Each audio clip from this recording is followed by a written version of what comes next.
Good morning all of you. Twelfth physics के अंतर्गत आज हम एक विशेष टॉपिक की बात करने जा रहे हैं। एक ऐसे टॉपिक की बात करने जाएंगे जो ट्वेल्थ फिजिक्स के अंतर्गत बहुत ज़्यादा इंपॉर्टेंट है, न केवल परीक्षा के दृष्टिकोण से। अगर मैं बात करूं इलेक्ट्रिसिटी को समझने की बात हो जाए या फिर दूसरे वे की बात हो जाए तो ये बहुत इंपॉर्टेंट टॉपिक है। जैसा कि बोर्ड पर लिखा हुआ है ट्रांसफार्मर। ट्रांसफार्मर अगर हिंदी में बात करें तो इसको पढ़ना मित्र बोला जाता है। तो बेसिक तौर पे जो प्रचलित नाम है वो ट्रांसफार्मर ही है और ये एक ऐसा शब्द है जिससे हमारे बच्चे जो होते हैं वो बहुत अच्छे से परिचित होते हैं। तो बात करने जाएंगे हम ट्रांसफार्मर वास्तव में होता क्या है। मैं इसको इसलिए भी बहुत इंपॉर्टेंट टॉपिक बोल रहा हूँ क्योंकि इसकी जो इंपॉर्टेंट तथ्य हैं, जो चीज़ें हैं वो नॉलेजेबल है और हमारे दैनिक जीवन से जुड़ी हुई हैं। तो चलिए बात कर लेते हैं ट्रांसफार्मर होता क्या है, उसके डेफिनेशन की बात कर लेते हैं। और सबसे पहला इंपॉर्टेंट चीज जो डेफिनेशन की बात करने जा रहा हूँ उसको विशेष ध्यान दीजिएगा कि एक ऐसा उपकरण जो बिना किसी शक्ति व्यय के, वर्ड पर ध्यान दीजिएगा, बिना किसी शक्ति व्यय के धारा अथवा वोल्टेज के मान को या तो बढ़ा देता है या फिर घटा देता है। क्यों बढ़ाता है क्यों घटाता है उस पर हम बात करेंगे, बट ये बिल्कुल ध्यान में रखना चाहिए कि धारा और वोल्टेज दोनों की बात हो रही है। या तो धारा के मान को बढ़ा देगा तो उसमें वोल्टेज डाउन कर देगा, या वोल्टेज के मान को बढ़ा देगा तो धारा के मान को कम कर देगा। तो एक ऐसा उपकरण, और सबसे बड़ी और इंपॉर्टेंट चीज है कि बिना किसी शक्ति व्यय के, मतलब इसमें जो एनर्जी लॉसेस होते हैं वो बहुत कम, शक्ति व्यय लगभग नगण्य माना जाता है। फिर भी हम शक्ति व्यय पर भी बाद में बात करेंगे। अभी जो हम बात करने जा रहे हैं कि यहाँ पर मैंने वर्ड यूज किया हुआ है धारा अथवा वोल्टेज के मान को या तो बढ़ा देता है या फिर घटा देता है। ऐसे कैसे? तो वास्तव में ट्रांसफार्मर जो एक नहीं बल्कि दो प्रकार के होते हैं और हम दोनों प्रकार के बारे में बात करने जाएंगे। दोनों प्रकार के ट्रांसफार्मर की, पहला ट्रांसफार्मर होता है अपचायी ट्रांसफार्मर, अपचायी, और दूसरा होता है उच्चाई ट्रांसफार्मर। अपचायी ट्रांसफार्मर को हम स्टेप डाउन ट्रांसफार्मर बोलते हैं और ऊंचाई को हम बोलते हैं स्टेप अप ट्रांसफार्मर। तो जैसा कि मैंने बताया हुआ था कि धारा अथवा वोल्टेज के मान को या तो बढ़ा देता है या फिर घटा देता है। तो अगर हम बात करें वोल्टेज की बात करें तो वोल्टेज के आधार पर इसका नाम जो है वो कैटेगराइज किया गया है। विशेष ध्यान दीजिएगा, वोल्टेज के आधार पर नाम कैटेगराइज किया गया है। जैसे कि इसमें लिखा हुआ है स्टेप डाउन, इसका सीधा मीनिंग है कि ये वोल्टेज को है वो डाउन कर देता है। परिपथ में जो वोल्टेज है उसके मान को क्या कर देता है, डाउन कर देता है। और अगर वोल्टेज का मान डाउन होगा तो निश्चित तौर पे धारा का परिमाण क्या हो जाएगा, बढ़ जाएगा। ये ध्यान देने वाली बात है। दूसरी बात, अगर वोल्टेज डाउन हो रहा है तो करंट जो होगा वो क्या हो जाएगा, अप हो जाएगा। और जैसा कि यहाँ पर दिया हुआ है स्टेप अप, ये वोल्टेज, ये भी वोल्टेज के लिए है। वोल्टेज यहाँ पर वोल्टेज अप हो जाएगा। ये जो जैसे लिखा हुआ है वोल्टेज का मान क्या हो जाएगा, अप मतलब बढ़ जाना। तो एक ऐसा ट्रांसफार्मर जो वोल्टेज के मान को क्या कर देता है, बढ़ा देता है। तो निश्चित तौर पे करंट की अगर मैं बात करूं तो करंट जो है वो डाउन हो जाएगा। इसको समझना बहुत आसान है। अगर हम सिस्टमेटिक वे में बात करें तो स्टेप डाउन और स्टेप अप ट्रांसफार्मर की जो व्याख्या होती है वो वोल्टेज के आधार पर ही होती है। तो चलिए बात कर लेते हैं एक एक सिस्टम से। स्टेप डाउन ट्रांसफार्मर वो क्लियर है, एक ऐसा ट्रांसफार्मर जो वोल्टेज के मान को घटा देता है, डाउन कर देता है और धारा के मान को बढ़ा देता है। जबकि जस्ट इसके विपरीत जो स्टेप अप ट्रांसफार्मर है वो वोल्टेज के मान को बढ़ा देता है और धारा के मान को क्या कर देता है, घटा देता है। तो क्यों होता है, अब मैं बात करने जा रहा हूँ इसके डेफिनेशन से हट के इसके डायग्राम डिस्क्रिप्शन की, चित्र एवं रचना वो जो ज्यादा तरीके से। तो किसी भी ट्रांसफार्मर में, दोनों ट्रांसफार्मर की बात करूं तो तीन प्रमुख चीजें इंपॉर्टेंट होती है जो दोनों ट्रांसफार्मर होती है। सबसे पहले हम बात कर लेते हैं अपचायी ट्रांसफार्मर। तो अपचायी ट्रांसफार्मर में सबसे पहला चीज जो मैं बना रहा हूँ ये क्रोड जैसा कि दिखाई दे रहा है, क्रोडनुमा संरचना है यहाँ पर, ये इस वे से, और ये तो ये जो होता है ये क्रोड मैन बना हुआ है और इसमें होता है ये प्राइमरी कॉइल और ये होता है सेकेंडरी कॉइल। अगर दिखाई दे रहा है कि ये जो ट्रांसफार्मर है वो किसी भी ट्रांसफार्मर में, दोनों ट्रांसफार्मर में बना देता हूँ एक बार। ये पहला ट्रांसफार्मर और ये दूसरा ट्रांसफार्मर जिसकी बात हम करने जा रहे हैं। तो ये जो ट्रांसफार्मर है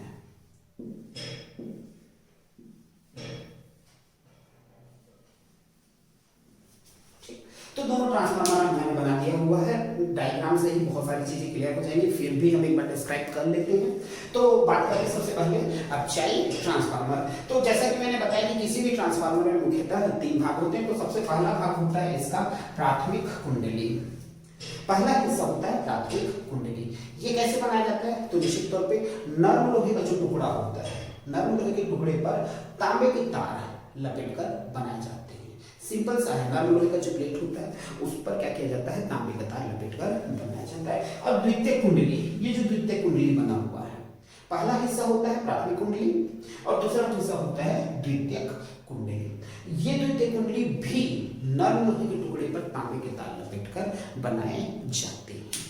अब बात ये करते हैं कि जब दोनों ही नर्म लोहे के टुकड़े पर तांबे के तार लपेटकर बनाए जाते हैं तो फिर दोनों में डिफर क्या है? तो डिफर आपको क्लियर दिखाई देगा कि इसमें नंबर ऑफ रोटेशन है वो ज्यादा है देन सेकेंडरी कॉइल के। तो प्राइमरी कॉइल, इसको मैं number of rotation for the primary coil, प्राथमिक कुंडली में फेरों की संख्या ऑलवेज सेकेंडरी कॉइल में फेरों की संख्या से क्या होती है? अधिक होती है। S for the secondary and P for the primary. तो प्राथमिक कुंडली में जो फेरों की संख्या होती है वो अधिक होती है किसमें? द्वितीय कुंडली की तुलना में। किस बात की जा रही है? अपचाई ट्रांसफार्मर की। तो पहला भाग प्राथमिक कुंडली, जो नर्म लोहे के टुकड़े पर तांबे के तार लपेटकर बनाया जाता है, जबकि द्वितीय कुंडली जो नर्म लोहे के टुकड़े, ये भी नर्म लोहे के टुकड़े पर तांबे के तार लपेटकर बनाए जाते हैं। किंतु सबसे बड़ी खासियत होती है कि अपचाई ट्रांसफार्मर में प्राथमिक कुंडली में फेरों की संख्या जो होती है द्वितीय कुंडली की फेरों की संख्या से अधिक होती है। तीसरे पार्ट की बात कर लेते हैं। जो तीसरा पार्ट होता है वो होता है पटलित कोड।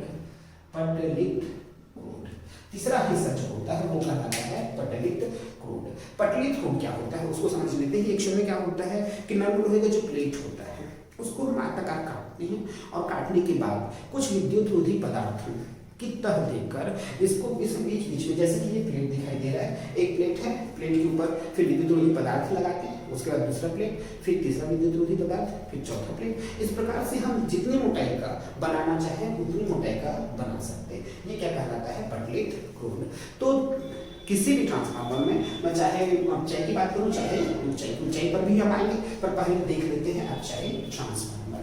तो ट्रांसफार्मर, अपचाई ट्रांसफार्मर में 3 हिस्से बताए गए हैं। एक होता है पहला प्राथमिक कुंडली। ये कैसे बनाया जाता है? तो नर्म लोहे के टुकड़े पर तांबे के तार लपेटकर बनाया जाता है। द्वितीय कुंडली, ये भी नर्म लोहे के टुकड़े पर तांबे के तार लपेटकर बनाए जाते हैं। जबकि तीसरा हिस्सा होता है पटलित क्रोड। पटलित क्रोड मतलब नर्म लोहे का जो आयताकार टुकड़ा होता है उस पर क्या किया जाता है? विद्युत रोधी पदार्थों की तह देकर उसको आवश्यक मोटाई का बनाया जाता है। इस प्रकार पटलित क्रोड का निर्माण किया जाता है। सेम प्रोसीजर होता है ऊंचाई ट्रांसफार्मर, एकदम सेम प्रक्रिया। ऊंचाई ट्रांसफार्मर जिसमें ये प्राथमिक कुंडली जैसे कि दर्शाया जा रहा है, ये ऊपर शो किया जा रहा है। ये रोटेशन जो लपेटा गया है तांबे के तार लपेटे गए हैं किसके? नर्म लोहे के टुकड़े पर। तो ये प्राथमिक कुंडली है। वैसा ही इसमें भी द्वितीय कुंडली का निर्माण किया जाता है कि नर्म लोहे के टुकड़े पर तांबे के तार लपेटे गए हैं। तथा तीसरा सबसे मोस्ट इम्पॉर्टेंट चीज जो पटलित क्रोड होता है, तो ये जो पटलित क्रोड आपको दिखाई दे रहा है सेम एज इट इज नर्म लोहे के टुकड़े पर तांबे के तार, नर्म लोहे का जो टुकड़ा होता है उसको विद्युत रोधी पदार्थों की तह देकर आवश्यक मोटाई का बनाया जाता है। तो दोनों में डिफरेंस क्या है? तो जैसा कि इसमें बताया गया है कि प्राथमिक कुंडली में फेरों की संख्या अधिक होती है देन द्वितीय कुंडली। तो यहाँ पर क्या होता है कि प्राथमिक कुंडली में फेरों की संख्या जो होती है द्वितीय कुंडली के फेरों की संख्या से कम होती है। अपचाई ट्रांसफार्मर में फेरों की संख्या प्राथमिक कुंडली में अधिक होगी जबकि द्वितीय कुंडली में कम। जबकि ऊंचाई ट्रांसफार्मर प्राथमिक कुंडली में फेरों की संख्या क्या होती है? कम होती है, जबकि द्वितीय कुंडली में फेरों की संख्या अधिक होती है। तो इस आधार पर हम बात कर सकते हैं अपचाई ट्रांसफार्मर और ऊंचाई ट्रांसफार्मर का। तो अगर एक डाउट यहाँ पर क्रिएट हो जाता है, डाउट ये क्रिएट हो जाता है कि अगर हम इसको पलट देते हैं जैसा कि शो किया जा रहा है, अगर इसको हम पलट देते हैं तो कहीं ना कहीं अपचाई ट्रांसफार्मर और ऊंचाई ट्रांसफार्मर दोनों तो एक जैसे हुए। तो दोनों में अंतर क्या है? किस बात का अंतर है? ठीक है, हम संख्या में दर्शा रहे हैं प्राथमिक कुंडली फेरों की संख्या इसमें अधिक होती है जबकि इसमें फेरों की संख्या कम होती है।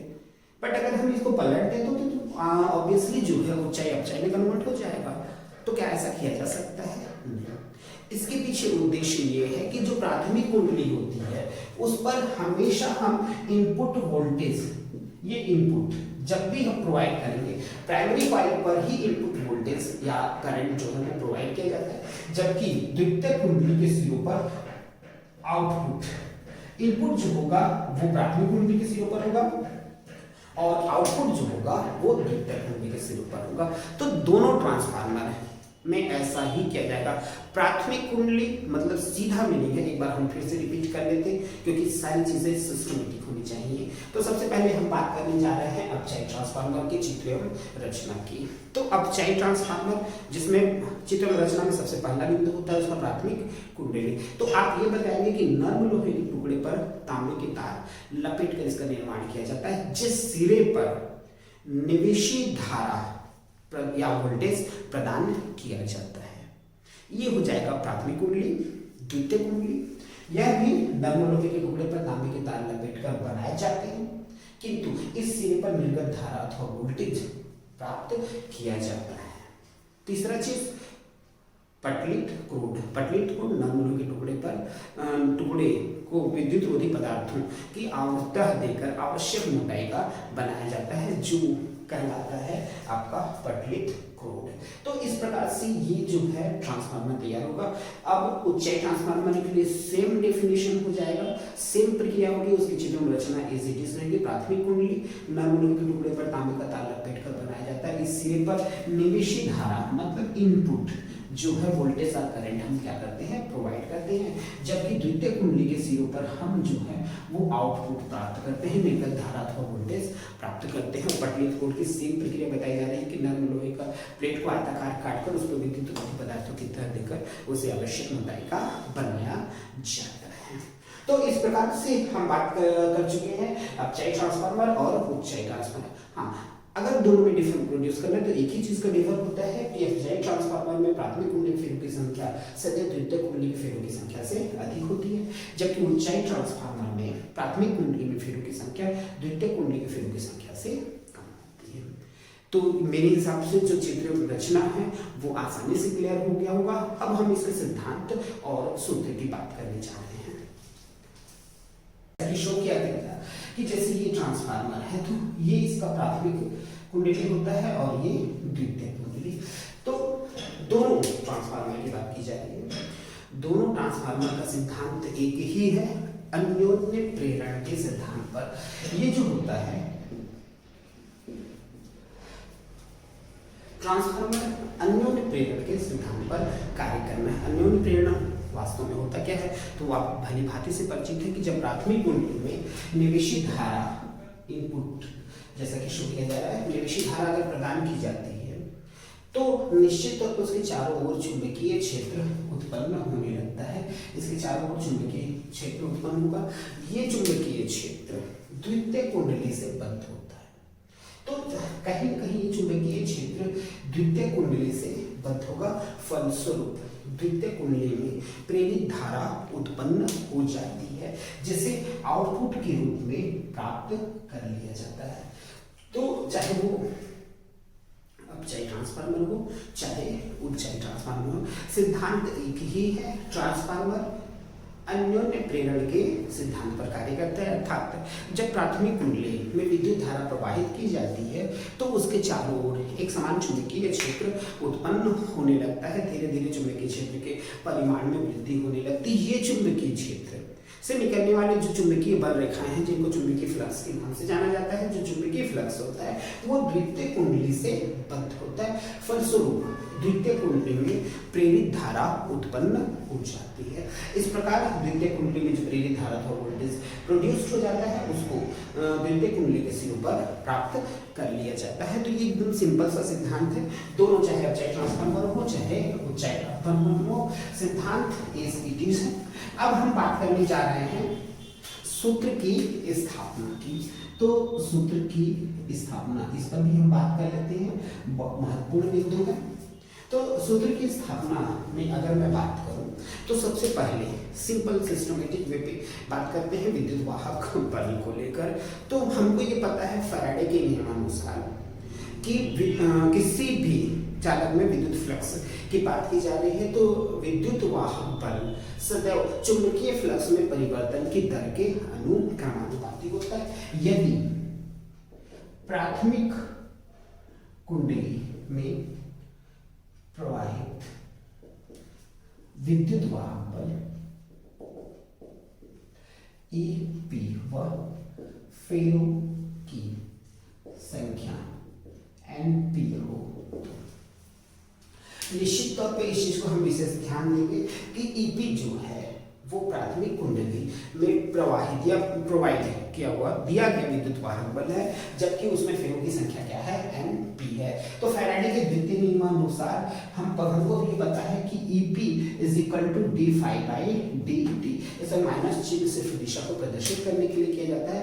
तो हम यहाँ पर अगर बात करें इसमें नंबर ऑफ रोटेशन की, तो निश्चित तौर पे यहाँ पर लिखा जा सकता है E जो है प्राइमरी कॉइल में विद्युत वाहक बल बराबर माइनस, और फेरों की संख्या अगर NP है तो उसका भी प्रभाव पड़ेगा, इसलिए NP into d phi by dt। तो EP is equal to minus NP d phi by dt लिखा जा सकता है। इसी प्रकार द्वितीय कुंडली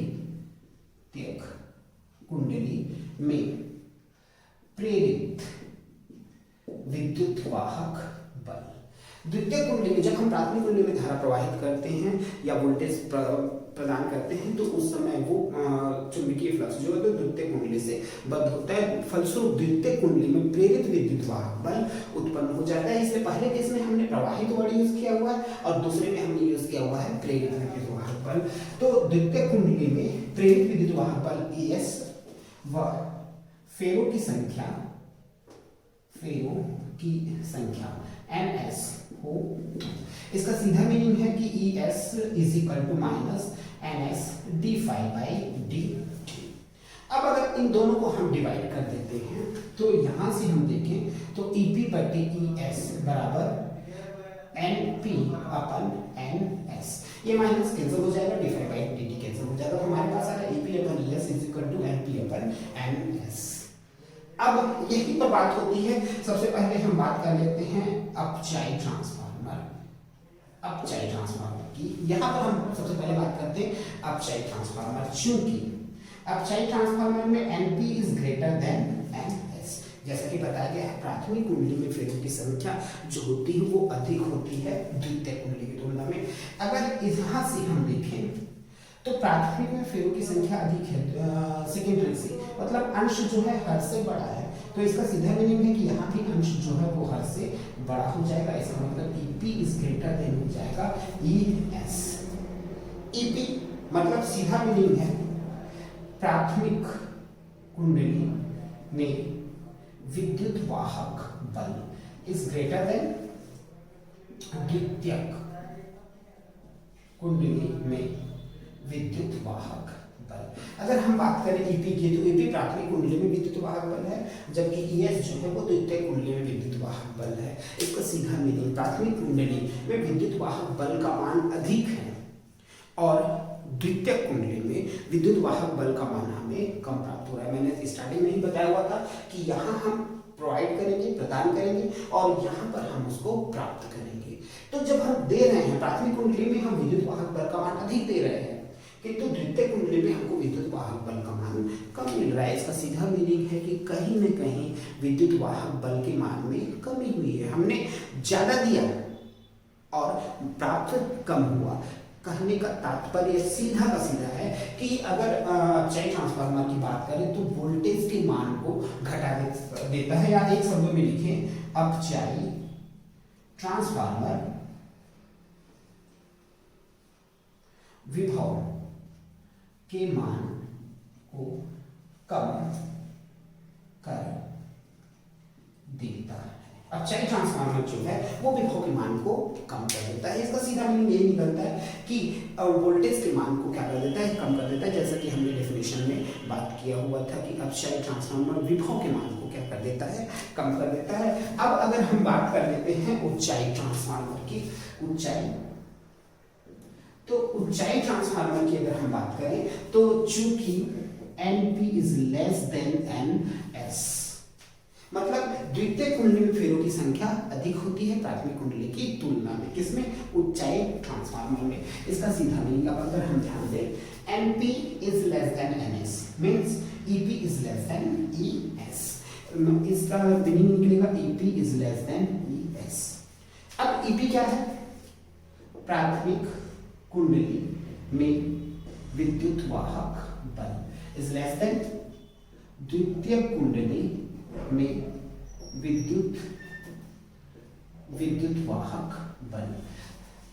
सिंपल सी बात है, क्लियरली दिखाई दे रहा है। प्राथमिक कुंडली में विद्युत वाहक बल का मान कम है, जबकि द्वितीय कुंडली में विद्युत वाहक बल का मान अधिक है। मीनिंग क्या निकालेंगे हम कि प्राथमिक कुंडली का मान कम और द्वितीय कुंडली में हमको ज्यादा, हमने इन्वेस्ट कम किया और इनकम क्या हुआ? ज्यादा हुआ। मतलब ये है बेनिफिट। तो कहने का मतलब विभव का मान क्या हो रहा है? बढ़ रहा है, अप हो रहा है, इसलिए इसको स्टेप अप ट्रांसफार्मर कहा जाता है। ये विभव के मान को बढ़ा देता है। एक शब्द में लिखें, विभव के मान को बढ़ा देता है। मतलब ये जो ट्रांसफार्मर है, ऊंचाई ट्रांसफार्मर, विभव के मान को क्या कर देता है? बढ़ा देता है। अब अगर हम बात करें धारा की, वोल्टेज की बात हो गई, अब हम धारा के बारे में भी बात कर लेते हैं, क्योंकि हमने बात किया हुआ है कि धारा के मान को भी वो परिवर्तित कर देता है। तो धारा के बारे में क्या राय है इसकी, उसको भी जान लेते हैं। तो हमको ये पता है कि बिना किसी शक्ति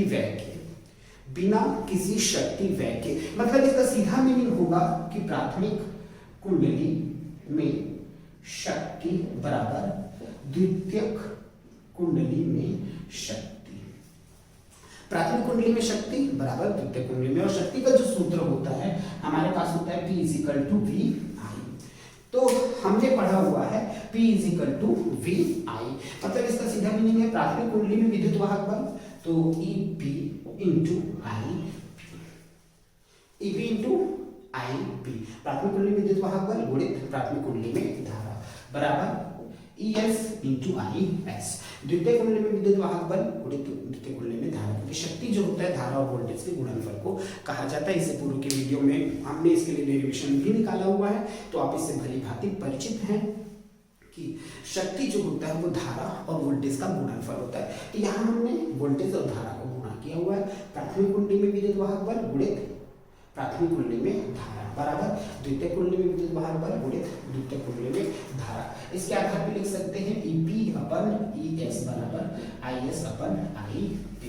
अगर मैं बात करूं कि समीकरण 1 मान लेता हूं मैं, तो समीकरण 1 से समीकरण 1 EP/ES बराबर NP/NS है, जबकि यहाँ EP/ES बराबर IS/IP है। इसका सीधा मीनिंग NP/NS = IS/IP। दोनों के कंपेयर की बात करो, दोनों साइड EP/ES है, तो एक साइड NP/NS है, दूसरे साइड IS/IP है। तो अब हमारे पास जो सूत्र निकल के आ रहा है NP/NS = IS/IP। अब हम फिर से बात करेंगे, सबसे पहले अपचाई ट्रांसफार्मर की बात कर लेते हैं। तो अपचाई ट्रांसफार्मर में हमको ये पता है कि NP > NS, मतलब प्राथमिक कुंडली में फेरों की संख्या द्वितीय कुंडली में फेरों की संख्या से अधिक होती है। तो निश्चित तौर पे अंश जो है वो हर से बड़ा है। इसका मीनिंग है कि यहाँ पर भी अंश हर से बड़ा हो जाएगा, मतलब IS > IP। IS means simple सी बात है द्वितीय कुंडली में धारा, द्वितीय कुंडली में धारा इज ग्रेटर देन प्राथमिक कुंडली में धारा। अब अगर मैं अपचाई ट्रांसफार्मर की बात करूं तो द्वितीय कुंडली में धारा का मान अधिक हो जा रहा है देन प्राथमिक कुंडली में धारा की तुलना में, मतलब द्वितीय कुंडली में जो धारा हम प्राप्त कर रहे हैं वो ज्यादा है और प्राथमिक कुंडली में जो धारा हम दे रहे हैं वो कम रहे हैं और प्राप्त हमको ज्यादा है। मतलब सीधा मीनिंग है कि धारा का परिमाण जो है वो इंक्रीज हो रहा है, अप हो रहा है, या ये कह सकते हैं कि धारा के मान को बढ़ा देता है। सीधा मीनिंग यही निकलेगा कि जो अपचाई ट्रांसफार्मर है वो धारा के मान को बढ़ा देता है। तो जैसा कि पहले बताया गया है डेफिनेशन में कि अपचाई ट्रांसफार्मर विभव के मान को कम कर दे रहा है और धारा के मान को बढ़ा देता है। तो यहाँ हम उस चीज को प्रमाणित भी कर रहे हैं कि अपचाई ट्रांसफार्मर विभव के मान को गिरा देता है जबकि धारा के मान को बढ़ा देता है। अब बात करते हैं ऊंचाई ट्रांसफार्मर की। ऊंचाई transformer means NP is less than NS। NP is less than NS मतलब अब हर बड़ा हो गया है, अंश छोटा हो गया है, तो यहाँ पर भी हर बड़ा हो जाएगा और अंश छोटा हो जाएगा। इसका मतलब IS is less than IS फिर से वही चीज, द्वितीयक कुंडली में धारा इज लेस देन प्राथमिक कुंडली में धारा। मीनिंग साफ तौर पे हमको क्लियरली दिखाई दे रहा है कि प्राथमिक कुंडली में धारा का जो परिमाण है वो ज्यादा है देन द्वितीय कुंडली में धारा के परिमाण से। इसका सीधा मीनिंग कहता है कि हम प्राथमिक कुंडली में ज्यादा धारा दे रहे हैं किंतु हमको प्राप्त क्या हो रहा है, कम हो रहा है। हम इन्वेस्ट ज्यादा कर रहे हैं और इनकम हमको क्या हो रही है, कम हो रही है। मतलब मान हमारा क्या हो रहा है, घट हो रहा है, हमको नुकसान हो रहा है। तो इस वे पे हम बात करें कि धारा का मान जो है वो घट जा रहा है। तो ऊंचाई ट्रांसफार्मर धारा के मान को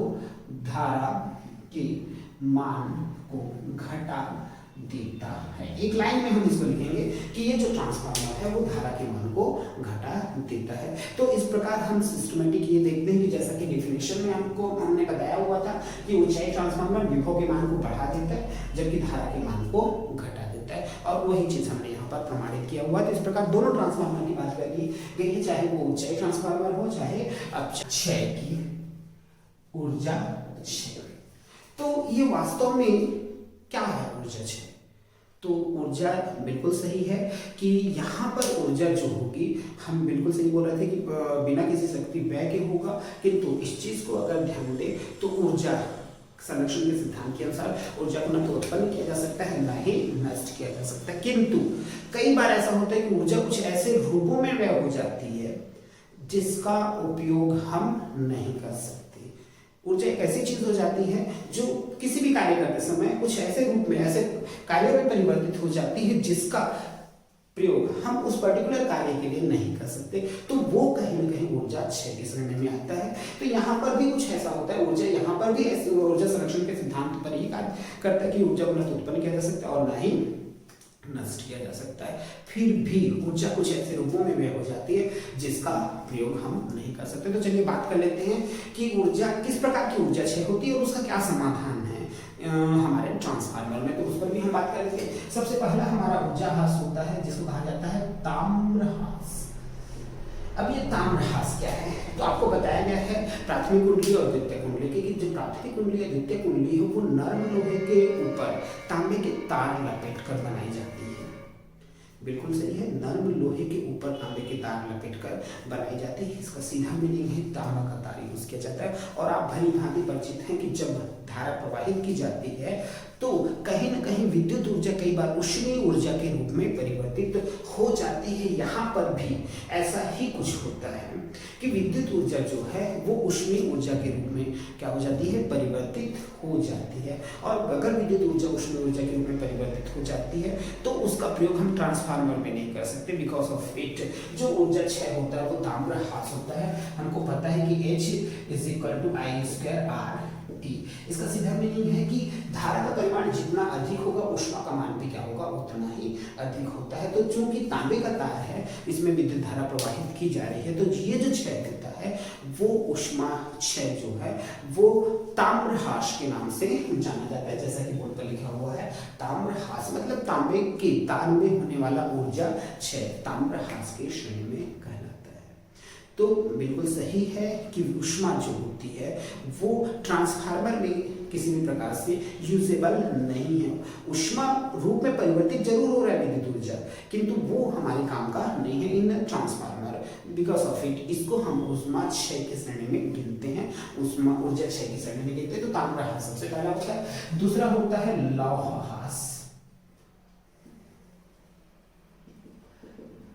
दूसरा होता है लौहह्रास। इसको भी समझ लेते हैं कि लौहह्रास क्या होता है। तो निश्चित तौर पे क्रोड जो होता है वो लोहे का बना हुआ होता है, और लोहे का बना होता है तो उसमें भंवर धाराएं उत्पन्न हो सकती हैं।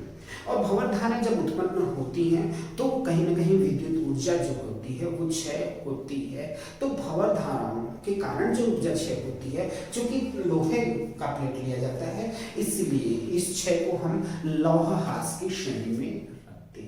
तो लौहह्रास मतलब लोहे की क्रोड में जो क्षय उत्पन्न होता है भंवर धाराओं के कारण, उसको कहा जाता है लौहह्रास। ह्रास।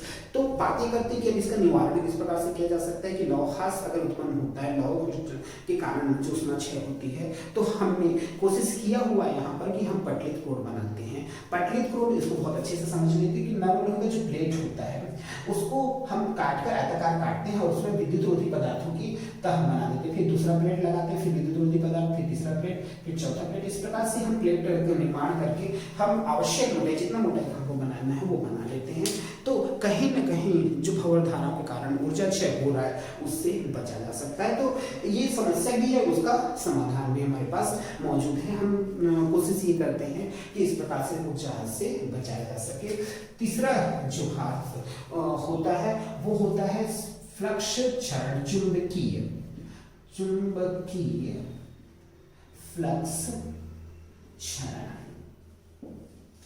चुंबकीय फ्लक्स क्षरण। तो चुंबकीय फ्लक्स क्षरण क्या होता है वो भी आप समझ लेते हैं कि जैसे हमने प्राथमिक कुंडली का निर्माण किया हुआ है, ये प्राथमिक कुंडली है और ये द्वितीय कुंडली है। तो हम बताते हैं कि जब प्राथमिक कुंडली में धारा प्रवाहित की जाती है तो उसके चारों ओर चुंबकीय क्षेत्र उत्पन्न होता है। ये चुंबकीय बल रेखाएं जो हैं वो उत्पन्न हो रही हैं। ये चुंबकीय बल रेखाएं द्वितीय कुंडली से बद्ध होती है, फलस्वरूप द्वितीय कुंडली में प्रेरित धारा उत्पन्न होती है। पर अगर हम देखें तो कुछ भी चुंबकीय फ्लक्स जो हैं वो द्वितीय कुंडली से बद्ध हो जा रहे हैं, बाकी जो चुंबकीय फ्लक्स हैं वो बाहर निकल जाते हैं। तो ये जो क्षरण होता है वो चुंबकीय फ्लक्स क्षरण कहलाता है, चुंबकीय क्षय कहलाता है। तो चुंबकीय फ्लक्स में जो क्षय होता है, मतलब सब के सब चुंबकीय फ्लक्स जो होते हैं वो द्वितीय कुंडली से बद्ध नहीं होता हो पाते, फलस्वरूप चुंबकीय फ्लक्स क्षरण होता है। तो अब इसके नुकसान की भरपाई कैसे की जाती है तो उसको हम समझ ले। अगर हम ट्रांसफार्मर ओपन करके देखते हैं तो इसकी व्यवस्था होती है कि प्राथमिक जो ट्रांसफार्मर बनाया जाता है तो प्राथमिक कुंडली को इस प्रकार से बनाया गया है, जबकि द्वितीय कुंडली इसके जस्ट क्या की जाती है, ऊपर बनाई जाती है। तो प्राथमिक कुंडली जो बनाया गया है तांबे का तार लपेट कर बनाया गया है और उसके ऊपर फिर हम क्या करते हैं, फिर एक आयरन रॉड रहता है और उसके ऊपर फिर द्वितीय कुंडली को लपेटा जाता है, तो जिसके कारण वो पूरी तरह से उसको आच्छादित किया हुआ रहता है। तो जब इसमें चुंबकीय बल रेखाएं निकलती हैं तो वो पूरी द्वितीय कुंडली से बद्ध होने लगती है। इस प्रकार हम देखें तो यहाँ से जो बल रेखाएं निकल रही हैं वो द्वितीय कुंडली से क्या होती हैं, बद्ध होती हैं। फलस्वरूप चुंबकीय फ्लक्स क्षरण की जो मात्रा है, जो नुकसान होने वाला है, उससे बचाया जा सकता है। और चौथा होता है शैथिल्य ह्रास। शैथिल्य ह्रास ये क्या होता है तो इसके बारे में भी हम जानेंगे कि वास्तव में क्या होता है कि जब हम धारा प्रवाहित करते हैं तो वो प्रत्यावर्ती धारा होती है। बिल्कुल सही है, जो ट्रांसफार्मर होता है बिल्कुल प्रत्यावर्ती धारा पर कार्य करता है। तो जो प्रत्यावर्ती धारा होती है वास्तव में वो क्या होता है कि उसका धारा का दिशा और प्रतिक्षण परिवर्तित होता है। मतलब प्रथम अर्ध चक्र में धनात्मक तो द्वितीय अर्ध चक्र में धारा की दिशा क्या हो जाती है, वो परिवर्तित हो जाती है, ऋणात्मक हो जाती है। जैसे कि हमने पिछले चैप्टर में प्रत्यावर्ती धारा नाम के चैप्टर में बात किया हुआ है। तो निश्चित तौर पे धारा का परिमाण प्रतिक्षण परिवर्तित होने के कारण ये क्या होता है, शून्य से अधिकतम, अधिकतम से शून्य। तो ये चुंबकित होता है, फिर विचुंबकित होता है, फिर चुंबकित होता है, फिर विचुंबकित होता है। मतलब जो क्रोड होता है बार बार चुंबकित और विचुंबकित होता है, जिसके कारण जो क्षय होता है वो क्या कहलाता है, शैथिल्य ह्रास कहलाता है। तो अगर इसके नुकसान की बात, भरपाई की बात की जाए कि किस प्रकार से इस नुकसान से होकर बचा जा सकता है, तो सिंपल सी बात है, जो हम क्रूड ले रहे हैं वो नरम लोहे का क्रूड ले रहे हैं। नरम लोहे की चुंबकशीलता बहुत अधिक होती है, धारा समाप्त हो जाने पर भी उसका चुंबकीय क्षेत्र का एक समाप्त नहीं होता, जिसके कारण चुंबकीय क्षेत्र में ज्यादा जो फ्लक्चुएशन होता है, ज्यादा उतार चढ़ाव होता है, वो नहीं हो पाता है। तो हमारे पास जो समस्याएं होती है या संभावित समस्याएं थी कि इस प्रकार से ऊर्जा ह्रास हो सकता है, वो कोशिश किया गया है ट्रांसफार्मर में कि उन सारे ऊर्जा ह्रास से बचाया जा सकता है। तो इस प्रकार ये हमारे ट्रांसफार्मर और उसमें होने वाले ऊर्जा ह्रास एवं उसकी कमियों के बारे में हम चर्चा कर चुके हैं।